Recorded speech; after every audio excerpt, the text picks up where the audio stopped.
turabasuhuje mu izina rya Yesu, bene data n'abasaza bacu, iteka bahire. Ni umwanya mwiza duhawe n'Uwiteka, uduhaye kuba tugihumeka ahatandukanye kugira ngo twongere kwigana ijambo ry'Imana. Uwo mugiye gufatanya muri uyu mwanya mu kwigana ijambo ry'Imana ni Mari. Mbere y'uko dukomeza, kuko ijambo ry'Imana riri kuri ridusumba, ntabwo twarisobanukirwa ku bwacu. Niyo mpamvu tugiye kubanza tukicisha bugufi dupfukamye dusenge kugira ngo ubuyobozi bw'Umwuka Wera bubane natwe, ari abumva ari n'abavuga. Ngaho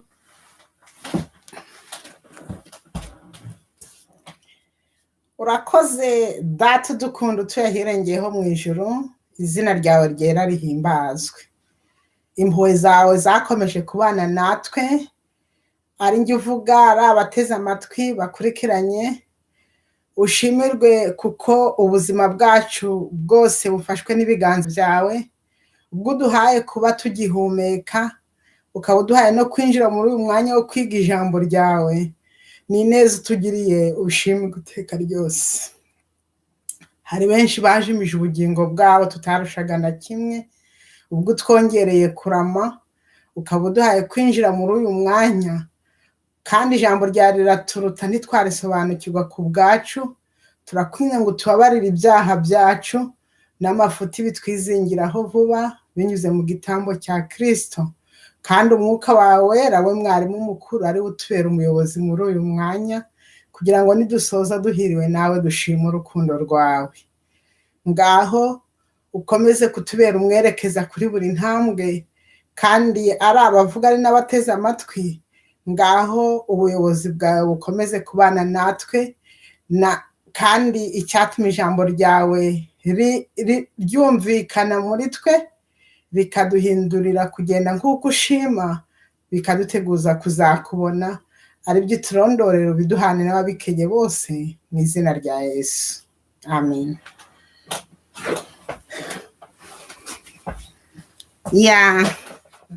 Murakoze cyane. Reka dukomeze noneho mu kwiga ijambo ry'Imana. Ubushize twabonye ikigwa cyatubwiraga ngo nukomeza amategeko yose y'Imana, amahoro yawe azamera nk'uruzi rutemba. Uno munsi tugiye kwigana ikigwa kiri kutubwira ngo gutsindishirizwa kubwo kwizera. Gutsindishirizwa kubwo kwizera. Noneho reka dukurikirane, kubera iki dukeneye gutsindishirizwa?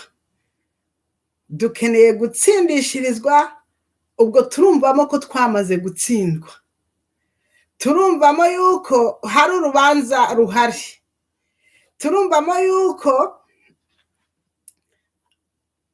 hari inzira bigomba kunyuriramo ngo dutsindishirizwe. Turumva yuko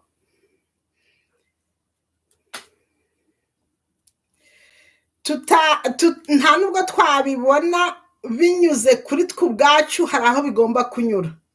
Noneho dukeneye gutsindishirizwa kubwo kwizera. Reka dukurikirane, kuko buri wese watsinzwe ntabwo bimunezeza. Buri wese yakwishimira kugera ku ntsinzi.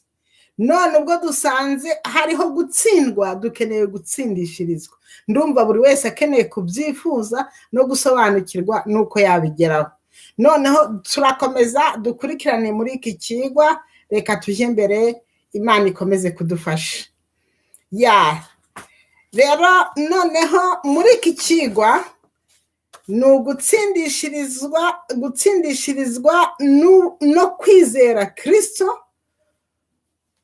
Dutsindishirizwa ku iyihe mpamvu? Ni ku buntu, kubwo kwizera Kristo. Nubwo wenda tutabivuze mu mutwe w'amagambo hose, ariko uku gutsindishirizwa, uko tugiye kwiga turagenda tubonamo uko bigomba gukurikirana. Noneho reka mbere y'uko dukomeza, turasoma isomo rimwe dushobora gukunda no kugarukaho, muri iki kigwa mbere yuko tujya mbere reka dusome mu Baroma igice cya 5. Twabonye yuko gukomeza amategeko y'Imana bizatuma tugira amahoro atemba nk'uruzi, kugira ngo bitubigereho n'ubundi cadutsinze ni amategeko y'Imana tutagiye nk'uko ashima. Guhera muri Edeni, Adamu na Eva barigitunda Imana yababujije, gutsindwa kwabo kwambutse kugera kuri buri nyoko ya mwene muntu, noneho ku buryo dusanga twese twarakiriye uko gutsindwa. Ariko Imana ishimwe kubw'umugambi mwiza. Reka tubanze dusome uwo murongo wenda tuvuga ibikurikiyeho. Abaroma igice cya 5 ndasoma ahahera habanza dukurikirane. Haravuze ngo amahirwe azanwa no gutsindishirizwa no kwizera biri guhamanya n'umutwe w'amagambo wacu uyu munsi. Noneho reka ntangire ku murongo wa mbere. Nuko rero ubwo twatsindishirizwe no kwizera dufite amahoro ku Mana kubw'umwami wacu Yesu Kristo. 2, wadushikiriza ubu buntu dushikamyemo kubwo kwizera, ngo tubone uko twishimira ibyiringiro byo kuzabona ubwiza bw'Imana. 3, ariko si ibyo byonyine, ahubwo twishimira no mu makuba yacu, kuko tuzi yuko amakuba atera kwihangana. 4, kandi kwihangana kugatera kunesha ibitugerageza, uko kunesha kugatera ibyiringiro. 5, ariho nsoreza, bene ibyo byiringiro ntibikoze isoni, kuko urukundo rw'Imana rwasabye mu mitima yacu kubw'umwuka wera twahawe. Uyu murongo dushobora kugarukaho. Iratubwiye ngo kuko dutsindishirizwa ngo ndasubiramo, nuko rero ubwo dutsindishirijwe no kwizera dufite amahoro ku Mana. Aya mahoro ngo kubw'umwami wacu Yesu Kristo. Buriya kuko turi kwiga dukurikirane, dutsindishirizwa kubwo kwizera, noneho kubw'umwami wacu Yesu Kristo, noneho kubwo kwizera bitumye tubona amahoro ku Mana kubw'umwami wacu Yesu Kristo. Reka noneho dukurikirane uko gutsindishirizwa no kwizera. Dusanze buri wese abikeneye, kuko nta wakwifuza gutsindwa, buri wese yakwifuza gutsinda. Ntuza umurongo wenda ndasoma, ariko wenda ndahagaruka, reka dukomeze tujye mbere. Ni ukuvuga ngo kubera iki dukeneye kwiga ibi, turabikeneye kuko iyo twumvishije ijambo mbaye nk'ubisubiyemo, gutsindishirizwa twumvamo ko hamaze kuba gutsindwa, noneho dukeneye kuburanirwa n'undi, kuko urumva ngo gutsindishirizwa hari undi ukeneye kutuburanira, ugahabwa gutsinda n'undi. Tukabibona binyuze mu kukwizera inde uwo udutsindishiriza, nuko ni Yesu Kristo. Turukwiga, reka dukomeze dukurikirane. Dukeneye gutsinda kuko twamaze gutsindwa. Gutsindishirizwa no kwizera ni kimwe mu by'imbere mu ngingo zigize ubutumwa bwiza bw'imbabazi bugomba gushirwa isi. Ni ukuvuga ngo ni ingingo ndetse imeze nk'izingiro ry'ubutumwa bwiza. Reka noneho mbere y'uko dukomeza muri iki kigo turareba ingingo tuza kureberaho, kuko ni ukuvuga ngo ni igice cya mbere cy'iki kigo. Tuzagira n'igice cya kabiri kugira ngo iyi ngingo tuyigezeho twifuza kuyigeza. Noneho turabanza gusobanukirwa nuko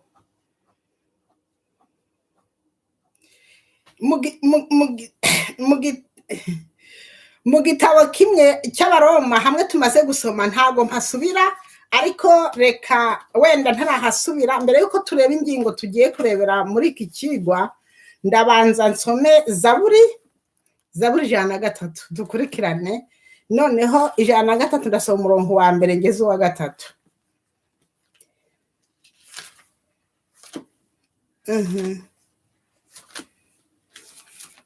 Eka mpagere.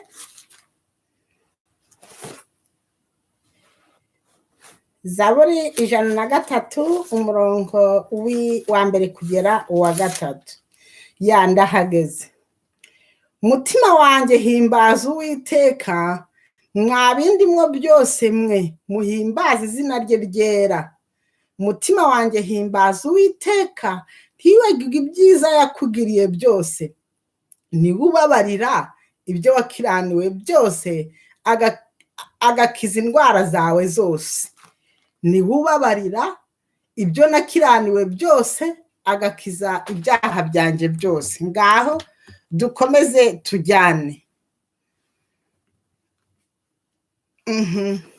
Mwihangane.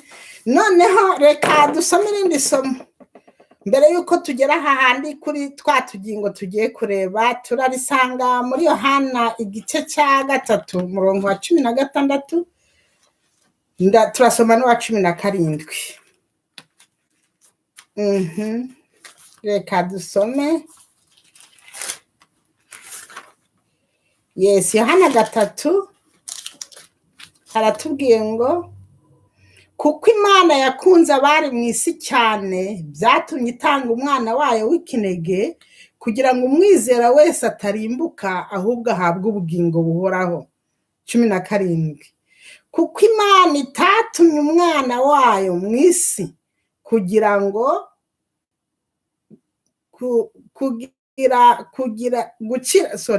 kuko Imana itatumye umwana wayo mu isi gucira abari mu isi hiteka, ahubwo yabikoreye kugira ngo abari mu isi bakizwe nawe. Amen.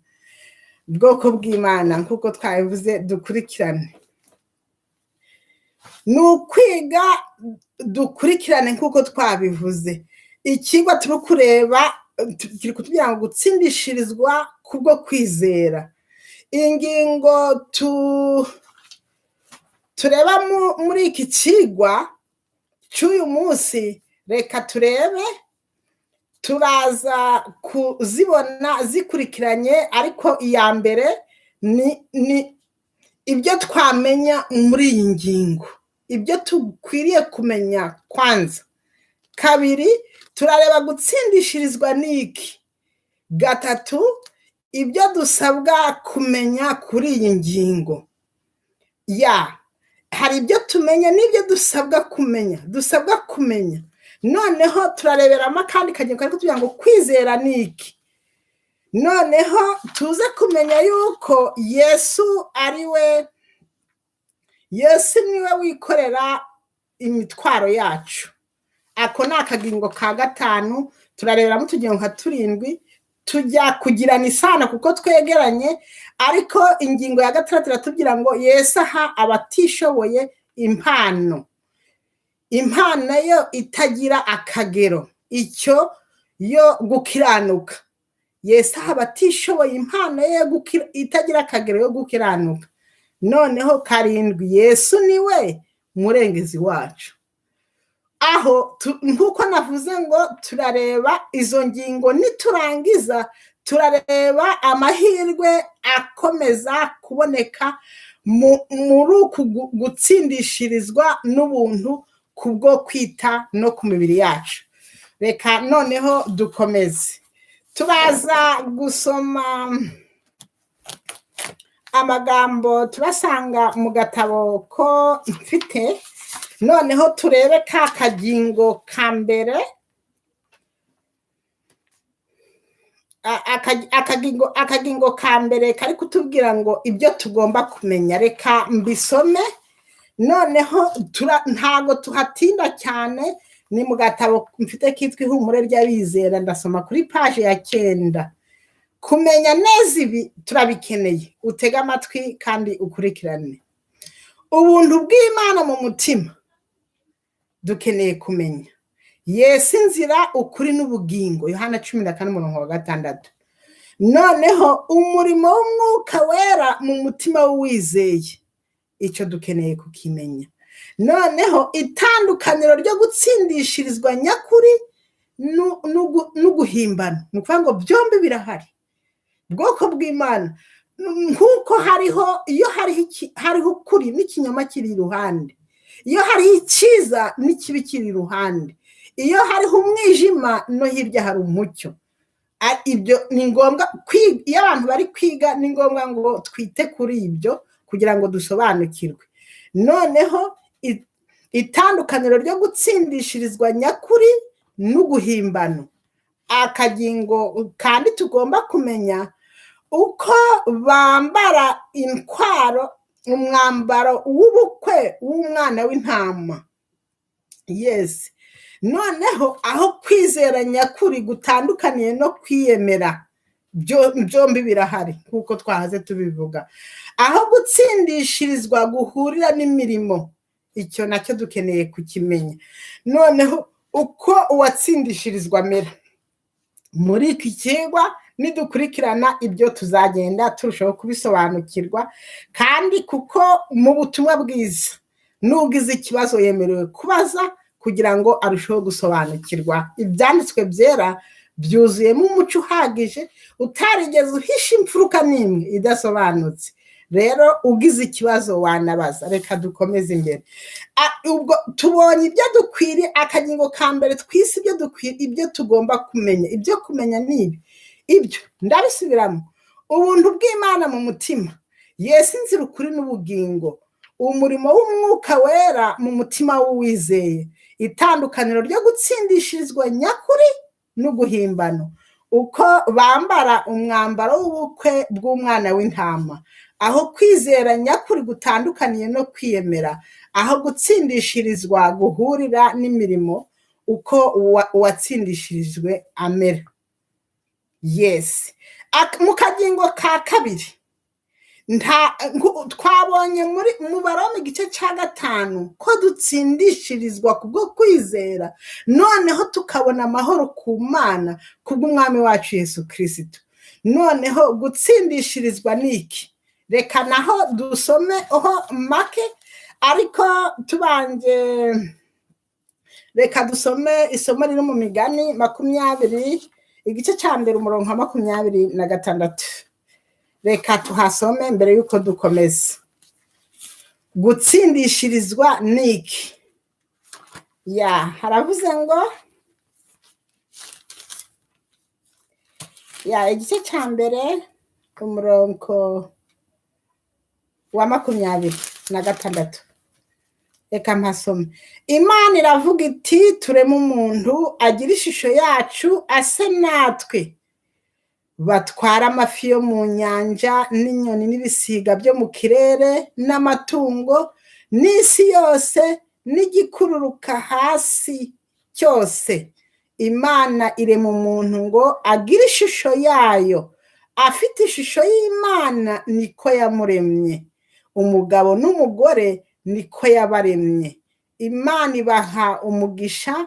Imana irababwira iti, mwororoke mugwire mwuzure isi, mwimenyereze ibiyirimo, mutware amafi yo mu nyanja n'inyoni n'ibisiga byo mu kirere n'ibintu byose bifite ubugingo byigenza ku isi.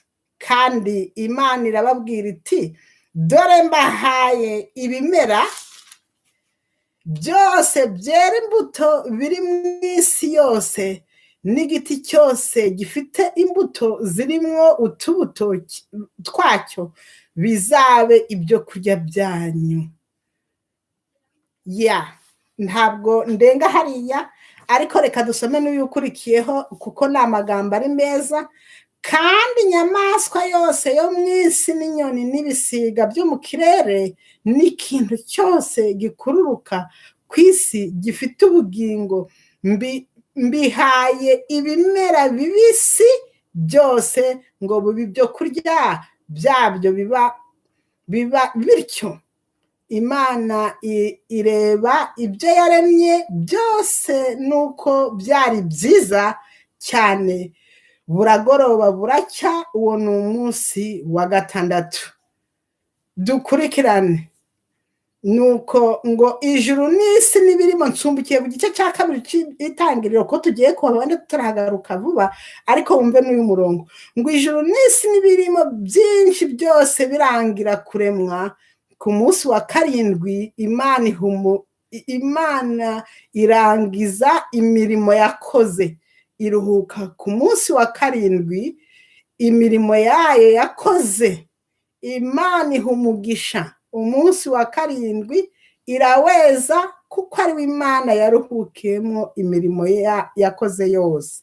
Reka turekera. Imana ishimwe. Turi mu kagingo ka kabiri, tumaze kumenya ibyo tugomba kumenya, ariko tubonye hariya dusomye imirongo myiza cyane iri kutubwira uburyo Imana yaremye umuntu kandi ikamurema ku ishusho yayo. Ni ukuvuga ngo yari afite ubushake bw'Imana muri we. Umuntu yaremwe atunganye, ubushake bw'Imana bwari muri we. Ubwo yashyirwaga mu ngobyi ya Edeni, abamarayika babagenderera kuko bari bafite umusabano wuzuye n'ijuru. Nuko Imana kubw'urukundo rwayo, tuzagenda tubyumva, yarababwiye ngo mugende mwororoke mugwire, kandi irababwira ngo mutegeke ibiri mu isi. Kandi umuntu arongera ahabwa ikindi, ibyo kurya byagombaga kumutunga Imana yari yarabiteguye. Ibimera n'igiti cyose cyera imbuto ziri mu tubuto, umuntu abihabwa nk'ibyo kurya. N'inyamaswa nazo zihabwa ibimera bibisi ngo zibere ibyo kurya. Rero aho turi gutsindishirizwa niki. Mbere y'uko tuja muri kariya kagingo, kugira ngo turusheho kukumva, ndagira nk'uko twabibonye dutangira, kugira ngo habeho gutsindishirizwa, ni uko twagize gutsindwa. Nibyo nshaka gusoma hano mu gitabo cy'uburezi.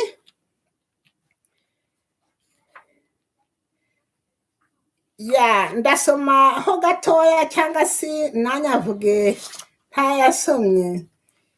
Naho bari kutubwira ngo isano iri hagati y'uburezi no gucungurwa. Burya gucungurwa nako ni ugutsindishirizwa.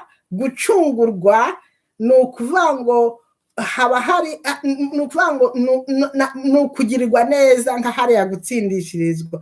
Ariko simbatinda. Icyaha cyatandukanije umuntu n'Imana. Iyo hatabaho inama y'agakiza, gutandukana n'Imana by'iteka ryose n'umwijima w'ijoro ritagira iherezo, nibyo byazaga kuba umurage w'umuntu. Ariko kubw'igitambo cy'umukiza, gushikirana n'Imana byaje gushoboka. Uko turi ntitwakwegera imbere y'Imana. Reka basi ndekera aha. Kubw'igitambo cy'umucunguzi, gushikirana n'Imana byaje gushoboka. Reka nsome kano karongo nshobora nkageze hepfo. Baravuze ngo uko turi ntitwakwegera imbere yayo. Muri kamere yacu y'icyaha ntidushobora kureba mu maso hayo. Bwoko bw'Imana, Imana iduhe gusobanukirwa. Ariko dushobora kuyitegereza no gusabana nayo binyuriye muri Yesu umukiza. Umucyo wo kumenya ubwiza bw'Imana uhishurirwa mu maso ha Kristo. Imana yiyungiye n'abari mu isi muri Kristo.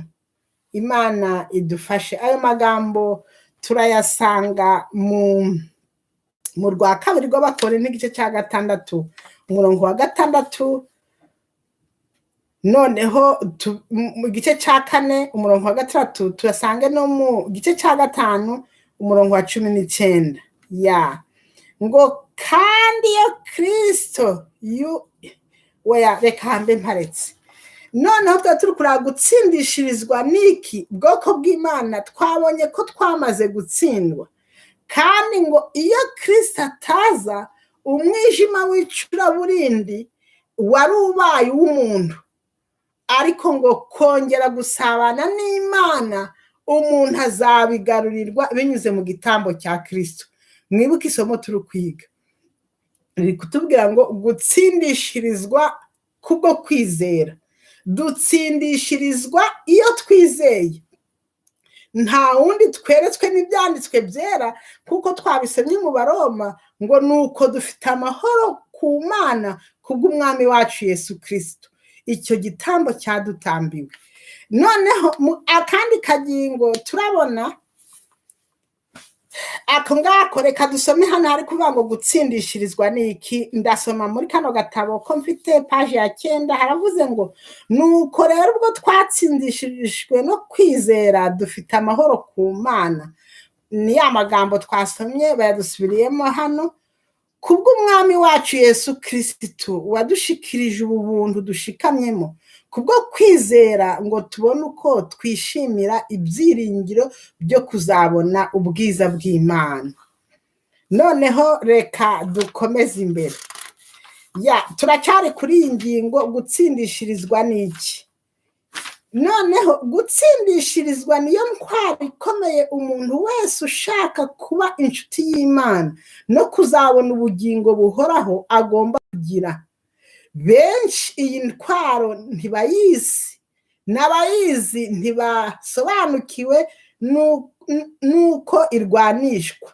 Banza umenye ko ari intwaro yo kurwana, ikaba n'ingabo ikingira umutima w'uwizeye by'ukuri. Ni n'ubwugamo umuntu yihishamo ibirego bya Satani n'ibinegu by'abanyabyaha.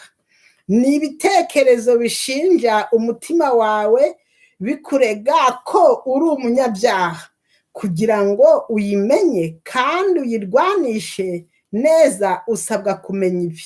Ubyumve. Kamwe, aho iyo ntwaro iva. Kabiri, uko umuntu ayigeraho. Gatatu, uko uyisaba nuko uyihabwa. Kane, uko uyirwanisha. Gatanu, uburyo bwiza bwo kuyirinda ngo umwanzi atagutandukanya nayo. Icyo cyumve. Mwene data na musaza wanjye dukurikiranye. Noneho reka dukomeze. Nuko kwizera kubanzirizwa no kumenya ibyiringiro. Turacyari kuri ka kagingo gutsindishirizwa n'iki. Dukomeze dukurikirane.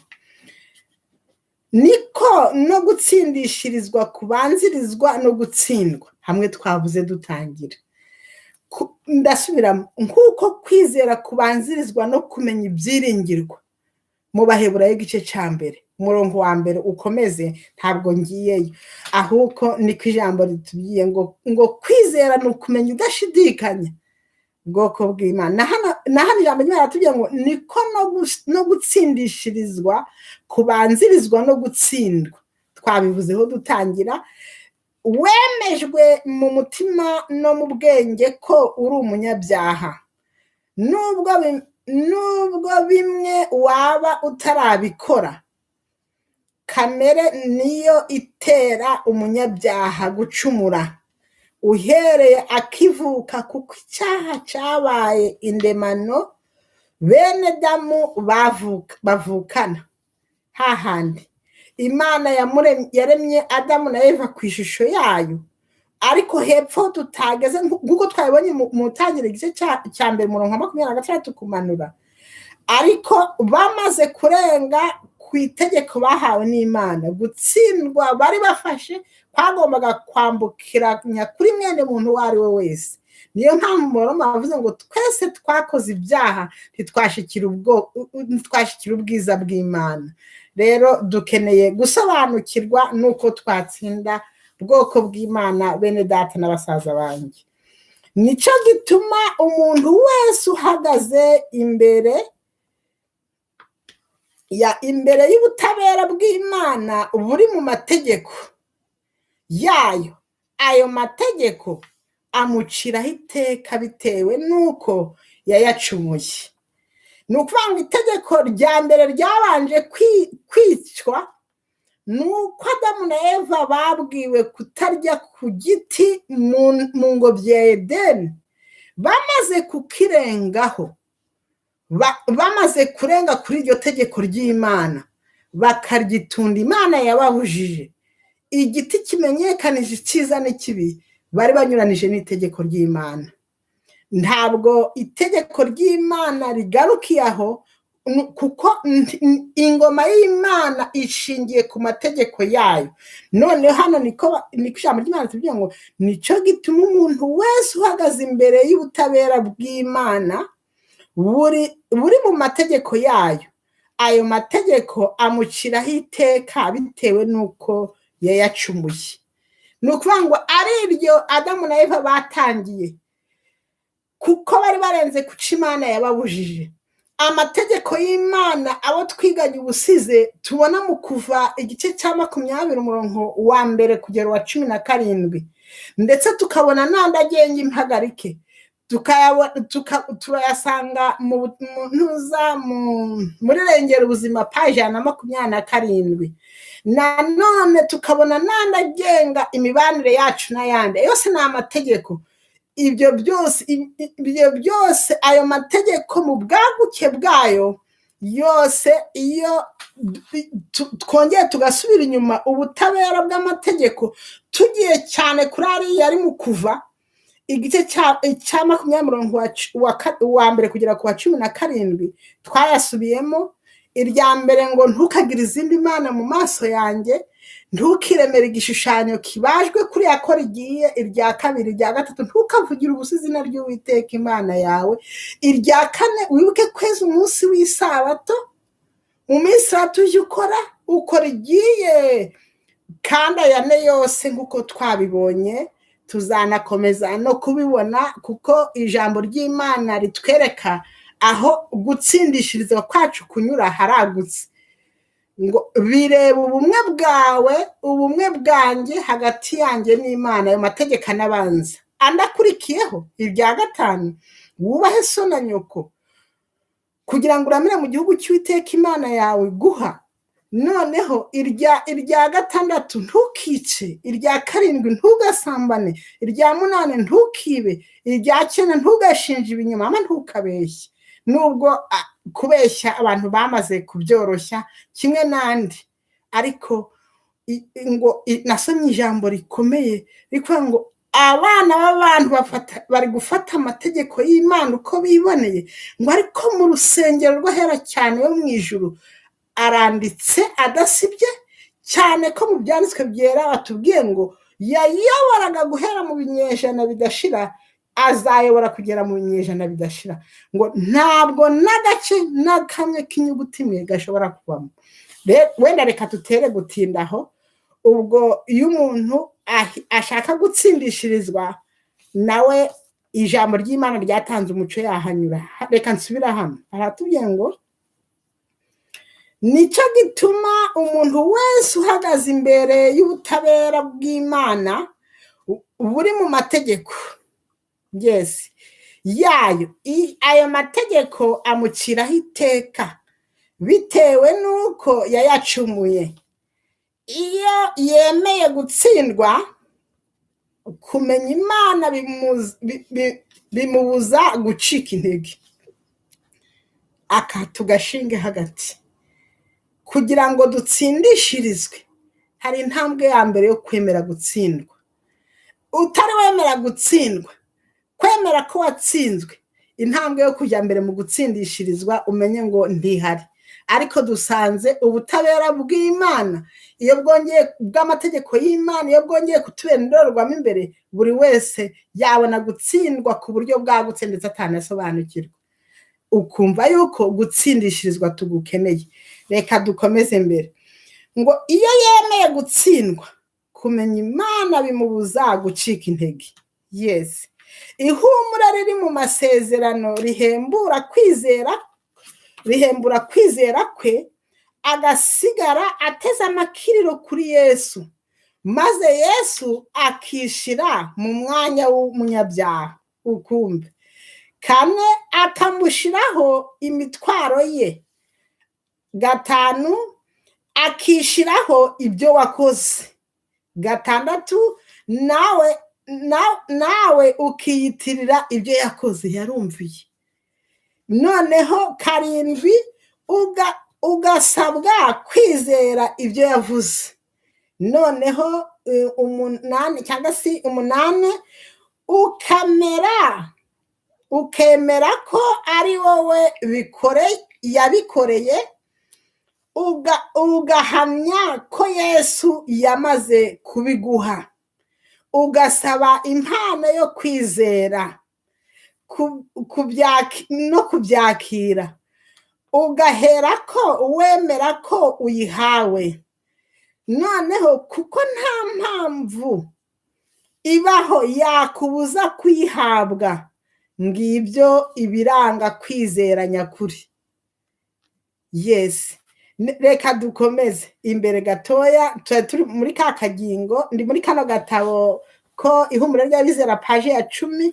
Noneho aravuze ngo ako kanya umunyabyaha kabatsindishirizwe nuko kumwizera kwe, atsindishijwe nuko kumwizera kwe, maze urubanza kwiciraho iteka ubwihebe, gushidikanya bikamirwa no gukiranuka kwa Yesu Kristo wemeye kwishira mu mwanya w'umunyabyaha. Tuba tuvuze ngo amen. Kuko twese twakoze ibyaha, ariko dusanga iyo binyuriye muri ziriya ntambwe tumaze gusoma niyo wakurikiranye, Yesu yishira mu mwanya wawe, noneho akamubera igitambo. Ibyo byose bigacecekesha ibirego by'umwanzi. Hepfo dukurikirane bene data, iyo ucumuye ukababazwa nabyo, akubera igitambo. Wakwihana akaba umuhuza wawe n'Imana. Twabisomye hano mu burezi ko kongera gushikirana n'Imana tubibonera mu gitambo cya Kristo. Niyo mpamvu dutsindishirizwa kuko twatsinzwe, tukabihabwa no kwizera. Kwizera nde? Umucunguzi wacu. Noneho reka bikadusingiriza amahoro ku Mana, hamwe twazanye mu Baroma. Navuze ngo turagenda tuhagaruka. Wabisabira ubyatuye, ukishiraho gukiranirwa kwawe. Waje mu rubanza akakubera umurengezi. Wakwemera gutsindwa, karagarutse, akagutsindishiriza. Uko niko gutsindishirizwa nyakuri gutewe no kwizera. Ubutumwa bwo gutsindishirizwa n'ubuntu kubwo kwizera si ikibwirizwa cy'ubuhamya, ahubwo ni ikibwiriza kibanza kugira icicaro mu mutima, kandi umuntu wese asabwa kukigiramo inararibonye y'umwihariko. Yes. Imana idufashe. Noneho kanangirize kuri kanakanye, kuko uwatsindishirijwe aribura akemera guta agaciro, kuko yamaze kwemera gutsindwa, ko yatsinzwe. Mu mwanya wo kwirengera guterwa n'inarinje ariyo itera ubwibone, haboneka guca bugufi gukomoka ku mutima umenetse. Akarata Imana imubereye byose mu buzima. Amen. Akihisha mu butwari bwayo. Akiringira ibyo izamugezaho yo idakomwa mu nkokora n'abantu na Satani. Amen. Imana idufashe kubyumva bwoko bw'Imana. Noneho reka dukomeze. none ako tureberaho reka ibyo dusabwa kumenya twaje kubireba biriya byo maze gusoma hariya. Reka dusimbukire kuri akagingo ariko tujyana noneho kwizera ni iki. Kwizera ni iki? Mu Baheburayo tugira ngo kwizera ni ukumenya udashidikanya. Reka nsome uwo murongo.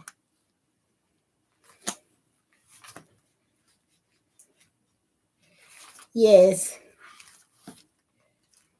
Abaheburayo 11 ndasoma umurongo wa mbere. Yes, haravuze ngo kwizera ni ukumenya rwose ibyiringirwa udashidikanya ko bitazaba, kandi niko kuduhamiriza ibyo tutareba ko ari iby'ukuri. Ibyo tutareba ko ari iby'ukuri. Hari ijambo nigeze kubona Pawulo avuga ngo ariko nubwo tumeze nk'abasaze ngo dusaze kubw'umwami, natwe Imana iduhe gucira bugufi imbere y'umucunguzi, gucira bugufi imbere y'igitambo cyadutambiwe, kugira ngo dukurweho ibirego n'ubwandure bwaturutse ku cyaha tumaze gutsindwa, kandi twemere gutsindwa kugira ngo dutsindishirizwe. Reka dukomeze n'aka kagingo katubwira ngo kwizera ni iki.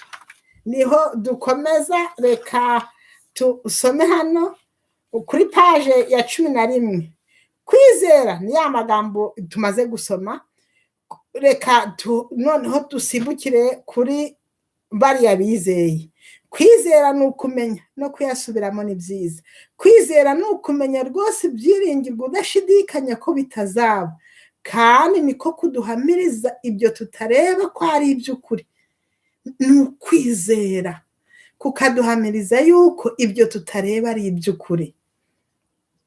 Mu Baheburayo hariya twasomye Aburahamu abonye isezerano ry'Imana ntiyashidikanishwa no kutizera, ahubwo akomezwa n'Imana.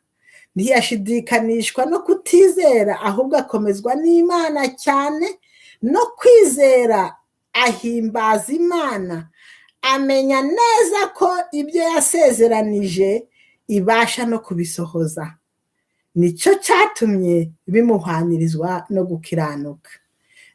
Urayasoma no mu Baroma igice cya 4:20, ndetse urabisoma n'ahandi, kuko Aburahamu ari sogokuru w'abizera. Si ngombwa kubanza kumva cyangwa kubona ko Imana yasubije. Niba wasabye kandi wizeye, izere. Ngo ubone kwizera, ni ngombwa gutega amakiriro kugusaba umugisha. Ugomba kwizera ko wawuhawe, maze ukabishimira Imana. Nibwo noneho uba ushobora kwikomereza imirimo yawe, ufite ubwishingizi ko imigisha izoherezwa igihe uzaba uyikeneye byihutirwa. Amen. Aya magambo ni meza, bwoko bw'Imana. Turi kwigana isomo riri kutubwira ngo gutsindishirizwa no kwizera. Reka Imana idufashe. Uzagenza atyo azabona gusubizwa kw'amasengesho ye. Imana izadukorera ibirenze ibyo dushobora gusaba cyangwa gutekereza, nk'uko imbaraga zayo zidukoreramo. Abefeso 3:20. Noneho aya magambo wayasoma no muri Ministère Evangelique ndetse no muri TM testimony to the gospel to testimony to the ministry and gospel workers. Wayabona kuri page 131 na 132. Noneho reka twihute muri tuno tugingo, kuko tutagira ngo tunatinde. Twavuze ngo turareba igice kimwe, tuzaza gukomeza. Noneho burya Yesu niwe wikorera imitwaro yacu. Akangaka ndakukumve, kari akagingo ka 5 turi kubyihutamo. Yesu niwe wikorera imitwaro yacu. Sinzi ko utari wabyumva. Imana idufashe kubyumva kuko twe tutabyumva ku bwacu. Noneho reka dusome hano kuko wenda tutarajyamo kure. Haravuze ngo muje muhora mushira imbere Imana amakene yanyu, ibyishimo byanyu, intimba zanyu. Yesu niwe wikorera amakene yacu. Sinzi, reka nsome uyu murongo uri mu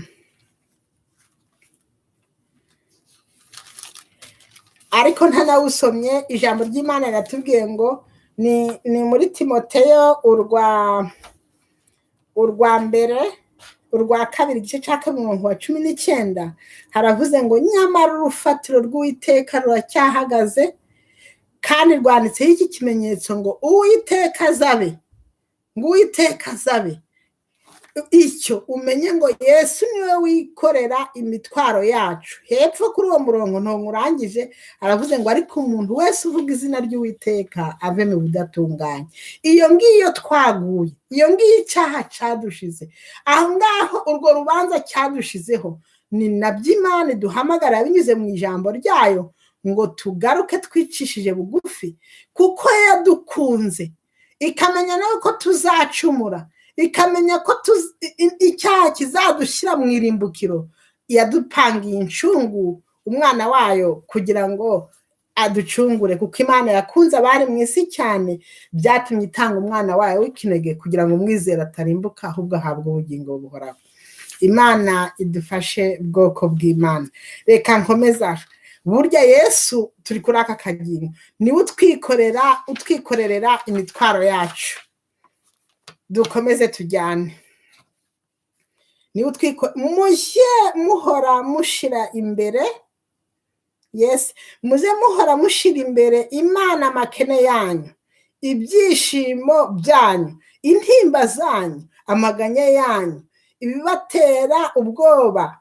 Ntimuzigera muyinaniza, ntimuzigera muyirambira, umutima wayo ukabakabwa n'ibitubabaza hamwe n'ibyo tuyibwira. Muyizanire ibyo imitima yanyu ihugiyemo byose. Nta kintu na kimwe cyaremerera ubeshaho isi kandi akaba ayoboye ibyaremwe byose. Aya magambo aradukomeje. Imana idufashe kuyumva. Nta kintu na kimwe mu byaduhesha amahoro Imana yakwirengagiza. Nari ndi gusoma amagambo akomeye mu kugana Yesu, ndetse haravuga ngo n'imisatsi yanyu yo ku mitwe irabaze, ngo kandi nta mwana w'Imana usenga weguriye imibereho ye mu bushake bw'Imana ngo uzigera ugera ahantu ahura n'aho Imana itamuteguriye. Sinzi uko ndabivuga. Rero mureke natwe tumenye yuko Yesu atwikorerera imitwaro yacu. Noneho hepfo haravuze nta pice mu mibereho yacu ya gikirisitu yakwihisha mu mwijima kugeza ubwo Imana itayimenya. Nta kibazo kituburagiza itabonera igisubizo. Nta mpagarara yagwirira uworoheje wo mu bana bayo. Nta ntimba yazazanya umutima we. Nta byishimo na bimwe byamugaruramo ubuyanja. Nta sengesho rivuye ku mutima rishobora gusohoka ku minwa y'umwana wayo Data wa twese wo mu ijuru atabyitayeho. Aya magambo ntiwumva ko agusubijemo intege? Imana itubashishe kubyumva. Ijambo ryayo riraturuta ntitwaryumva ku bwacu, ariko ku bw'imbaraga y'umwuka wera w'umwarimu mukuru akomeze kuritwumvisha, kugira ngo natwe ubwo twifuza gutsindishirizwa ko twamaze gutsindwa, twemere gutsindwa kandi twerekere aho twerekezwa n'ijambo ry'Imana dushobora kubonera gutsinda ndetse n'ikiruhuko. Imana idufashe ngo ngo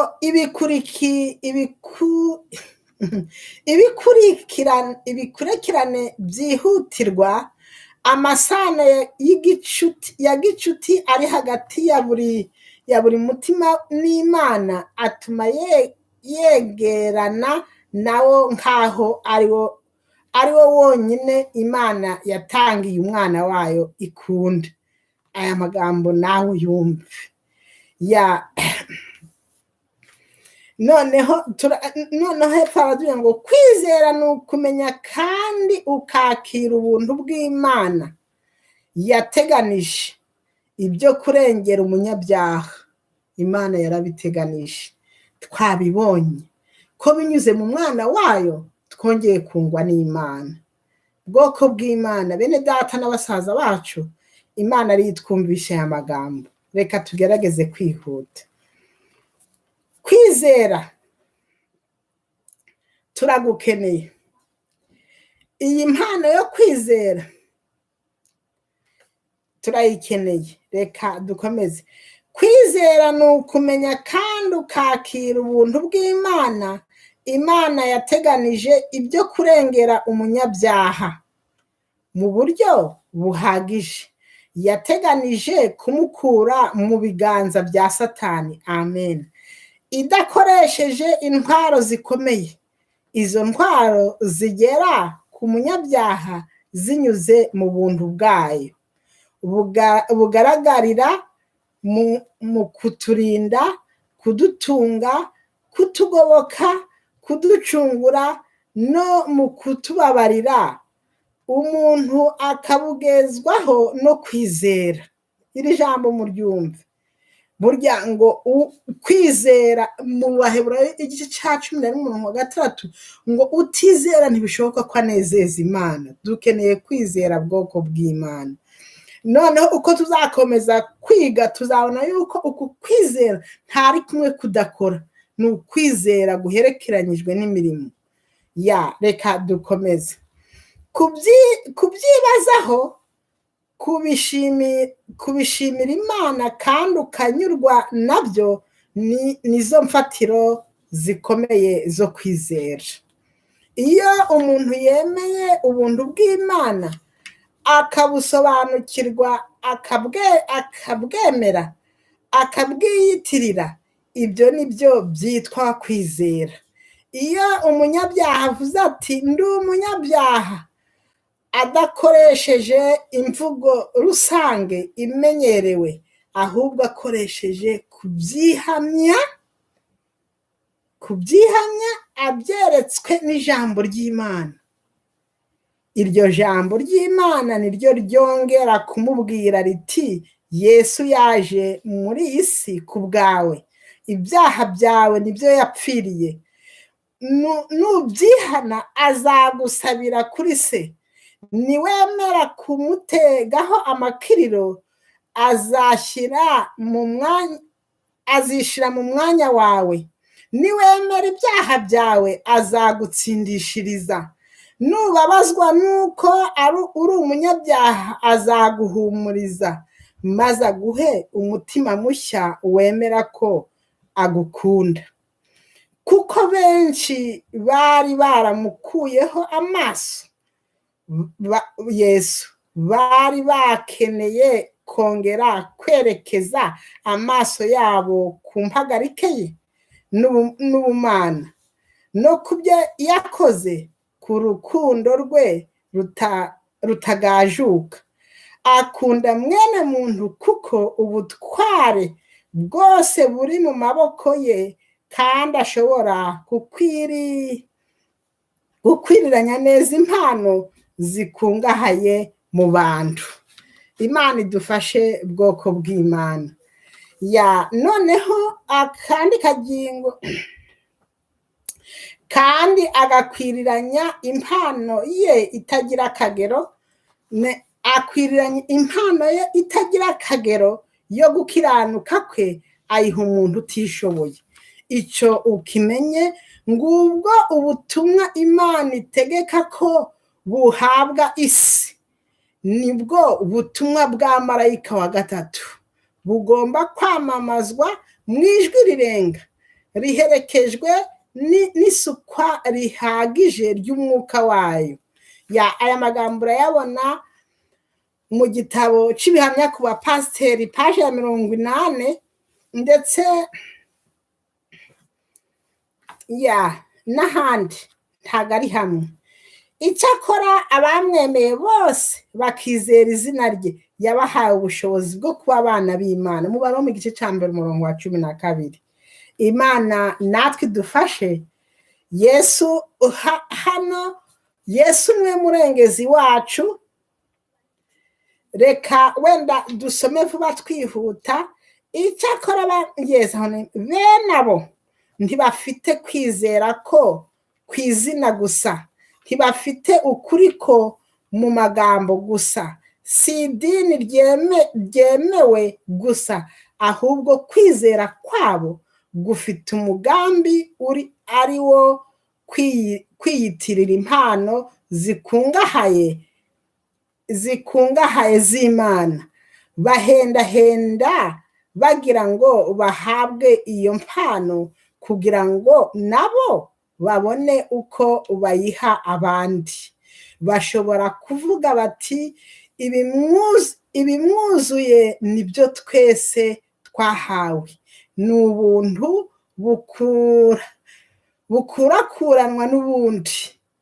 Ibyo nibyo bibyutsa ibyiringiro mu mutima w'umunyabyaha, akomejwe no kumenya ko Imana izi intege nke ze kandi ko izihanganira bikamuhesha ibyiringiro nyakuri. Imana idufashe bwoko bw'Imana. Akamenya ko mu nama y'agakiza Yesu yiyemeje kumupfira ngo acungurwe. Ubwo yavukiraga mu isi yaraje kubihamya.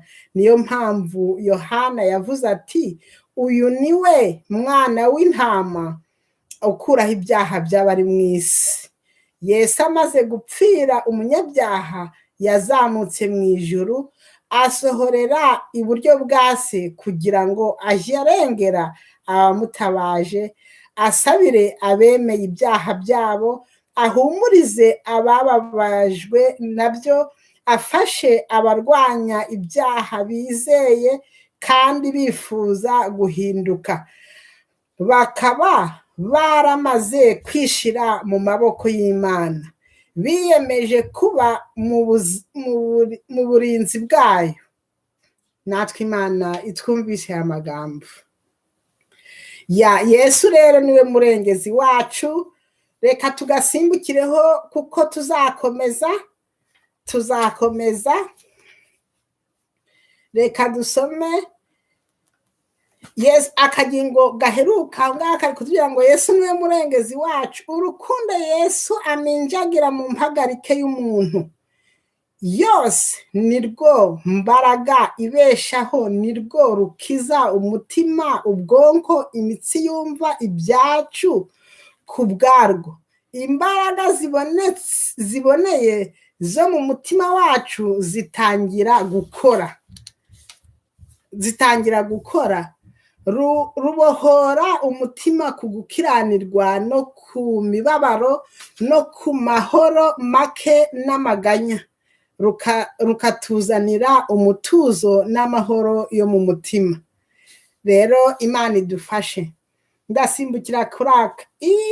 Iyo uko kwizera kugeze mu mutima w'umuntu, niko kumuha ubwenge bwo kumenya gutandukanya kwizera nyakuri, kwizera kurwaye, kwemera ibyo adashoboye kuvugurura, kwiyiringira abitewe n'igishika n'ubwaka butera kwigerezaho. Impamvu ari ngombwa kumenya ibi ni ukugira ngo bituvane mu kajagari ko kwizera kwivangavanze mu byo iyobokamana muri iki gihe cya none. Ibi nibyo bizakura abantu mu rujijo kugira ngo bashishikarire kurwanira ibyo kwizera abera bahawe rimwe iki cyumve bakazageza iteka ryose. Aya magambo ari muri Yuda umurongo wa 3 kuko igira igice kimwe. Dore kwizera guheshwa no kumva, kandi kumva kuzanwa n'ijambo rya Kristo. Reka turangirize kuri uwo murongo tuvuge umuti umwe, kuko twavuze ko tuvuga ibiri, tuzakomeza ubutaha kuko urukundo rw'Imana anari rwo rurerure. Reka turangirize ku Baroma igice cya 10.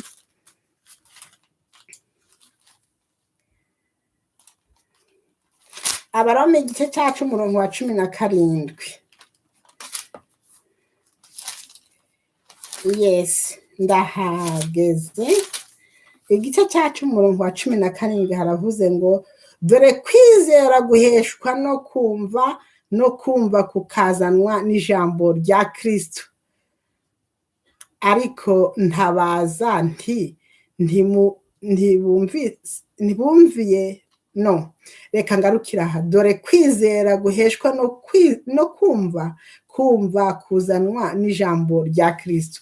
Natwe Imana iduhe kwizera, nkuko nabivuze iki kigwa tuzagikomeza, ariko navuze yuko kubw'urukundo rw'Imana iduha, navuze yuko tureba nkuko twabivuze n'ubushize, hariya dusomye ngo kwizera Imana nibyo bikomeza imitsi yacu y'ubwonko, umubiri. Burya umugambi wa Yesu ndetse n'ubutumwa bwiza wari uwo gukiza umutima n'umubiri byose hamwe. Na n'uyu munsi ni nacyo kigikomeje, ni nawo mugambi w'ubutumwa bwiza, yuko umutima ukira ukaba utuye mu mubiri ufite amagara mazima.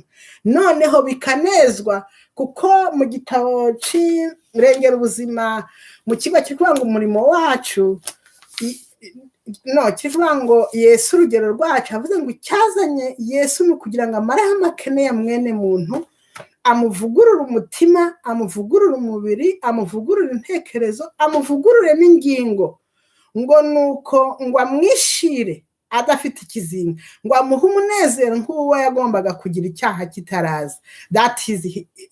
Iwo niwo mugambi we, ni nawo mupango w'umurimo we. Rero azabikora binyuze muri izo mfuruka, kuko adasobwa na kimwe. Icyo dusabwa, hari ibyo twabonye tugomba kwemera, kumanza kwemera ko twatsinzwe, noneho tukabona yuko dukeneye dutsindishiriza, tukamenya aho byanyurira, noneho twabisomye ko duhabwa amahoro ku Mana tubihawe n'umwami wacu Yesu Kristo. Noneho tukizera, noneho tukemera ibyacu, kandi tukamenya yuko ashoboye kutuguranira. Twabonye byinshi kandi tuzabigarukaho. Icyo tugiye kureberaho, urukundo rw'Imana rwambukiranye nk'uko twabibonye mu itangiriro igice cya mbere umurongo wa 23. Imana imaze kurema umuntu, imaze kumubwira ibyo azategeka, imaze kumubwira ibizamufasha, yamubwiye yuko yamuhaye n'ibyo kurya, ariko kuraha kugira ngo bimugirire umumaro, kuko umugambi Imana ifite ku muntu ni mwiza gusa, kandi icyo yifuza kumugirira ni neza kuva iteka ryose kugera iteka ryose. Cyakwenze uzizira. Reka Imana iturinde kwizera, ariko iduhe guhanga amaso uwaducunguye. Tugiye kureba umumaro w'icyayi bita rosemary mu Cyongereza, mu Gifaransa bakitwa romare, cyangwa se iki kirimi cy'Ikinyarwanda bakacyita mudarasini. Icyanditswe no muri Bibiliya, cyangwa se bakacyita bafite ukuntu bacyita. Ndasoma umumaro wacyo tunasoza, nta handi tushye, mwihangane. Noneho iki cyatsi, dore bimwe mu byo ishinzwe. Icya mbere, ivugurura kudafata mu mutwe no kwibagirwa. Kabiri, irwanya imbuto z'indwara. Gatatu, irinda ubwihebe. Kane, ikingira ububyimba. Gatanu, yongera imbaraga imyanya ishinzwe ibyo kurya. Gatandatu, irinda indwara z'udukoko. Karindwi, irinda umubiri kuryaryatwa. 8, ikingira kanseri, 9 irwanya rubaga impande, 10 itera impumuro nziza, 11 itera amahoro mu bwenge, 12 igabanya uburibwe mu mubiri, 13 igabanya urugimbu, amavuta mabi amwe abyara kubyimba cyangwa se bizana za kanseri nko twabibonye ko ifasha kuri kanseri, igabanya urugimbu mu maraso. Aha urugimbu ni amavuta bari mabi, ni ukuvuga ngo nubwo umubiri ukeneye amavuta hari abatari mabi, ari nayo tubwirwa yuko gushyushya ibiryo birimo amavuta cyangwa se gutekesha amavuta inshuro irenze imwe n'ibindi n'urugimbu ruva habi, ubwo tuzagenda turushaho kubimenya. Ni ukuvuga ngo amavuta badakenewe yahindutse mabi mu mubiri, romare iyakuramo. 14 ivura indwara yo gusohora ibyuya byinshi, 15 itera kwihagarika neza, 16 iruhura impagarike yose. Abantu barananiwe, ariko wumve yuko urukundo rw'Imana rwaduteganirije ibikomeye. Kangerageze kwihuta kongera ngo dusoze. Ivura ibisebe byo mu kanwa, 18 irinda imitsi gusaza kandi ikayivugurura, 19 yoroshya umutwe, 20 igabanya ibyuririzi, 21 ivura kuribwa mu ngingo, 22 ivura amahwima asima, 23 ivura imyuna myinshi, hari abantu bakunze kuva imyuna, 24 kuribwa mu mihore, 25 kuribwa imitsi yumva, romare irabifasha, 26 ikesha uruhu, 27 ivura umunaniro. Yes. 28 ikiza indwara y'umuriro, 29 ivura ibishuti, 30 ikiza uruheri, 31 ikiza gute, abantu babyimbagirana bitewe n'impamvu runaka. Noneho ukabona umubiri urabyimbagiranye. 31 ibyiririzi byo mu myanya y'ubuhumekero nabyo irabikiza. 33 kubura ibitotsi, iyi romare irabifasha. 34 ibicurane nabyo irabikiza. Noneho 35 kuva amaraso mu binyigishi. 36 kuribwa imbere y'imihango, ubwo ni igitsina gore.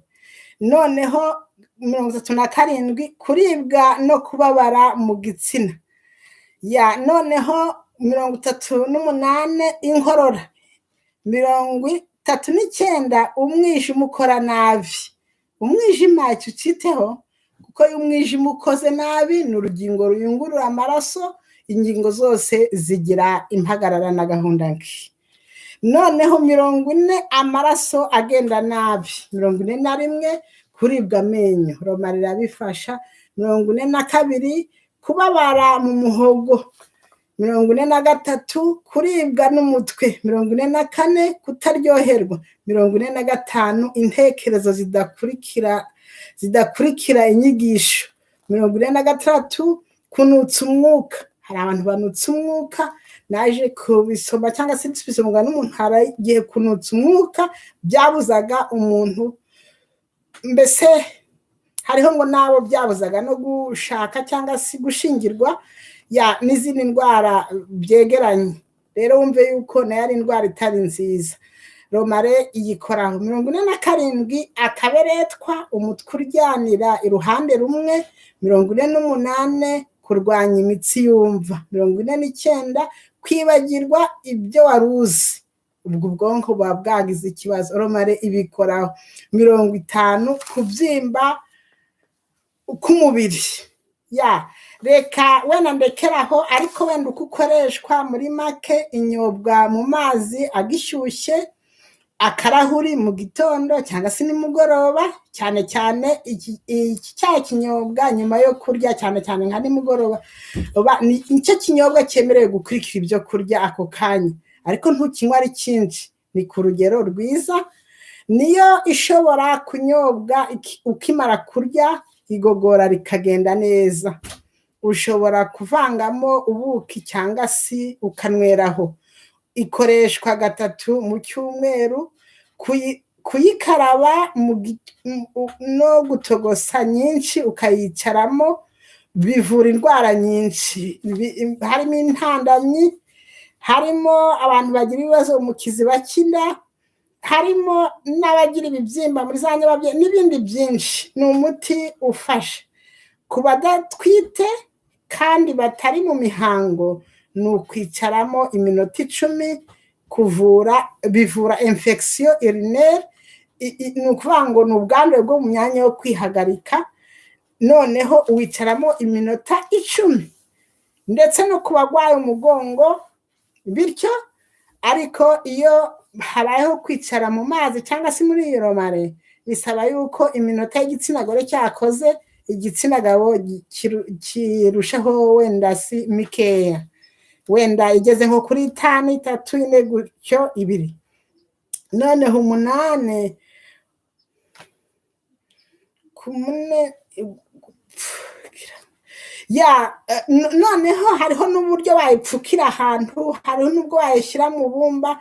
Ntinyobwa yakonje. Icyo ari cyo tugarukiraho, wenda ibindi uzagira ikibazo azabaza, tuzabigarukaho ubutaha. Ngaho Imana iduha imyumvire myiza, ubwo yifuza kudutsindishiriza bitewe n'uko twizeye igitambo cyaducunguye tugakurwaho icyaha cyadusize, ikaba yifuza kuduha amagara mazima inyuriye mu byo yaremye kugira ngo bidufashe. Umugambi wayo akaba ari ugukiza umubiri n'umutima no kuweza, kugira ngo uzongere kugirana umushyikirano n'Imana, ndetse kugeza kwimurirwa mu ijuru no kubana n'Imana. Ndi gusoma ayo magambo tuzabigarukaho. Ngo nitwihana tukemera kuri gutsindwa, ni mu gitabo MB Mount of Blessings, ngo tuzaba twakiye ubwami bw'ubuntu. Noneho nitwimurirwa mu ijuru tuzakira ubwami bw'ubwiza.